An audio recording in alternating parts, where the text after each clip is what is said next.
అయినా ఇందులో భయపడటానికి ఉందమ్మా, వెరీ సింపుల్. అలా వెళ్ళి ఇలా తిరిగి ఆ లెఫ్ట్ లో టప్పని అయిపోతుంది అంతే. నీకు మరీ భయం వేసింది అనుకో, నా చేయి పట్టుకో అంతే.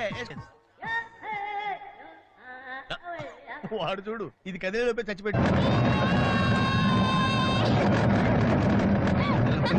అయ్యో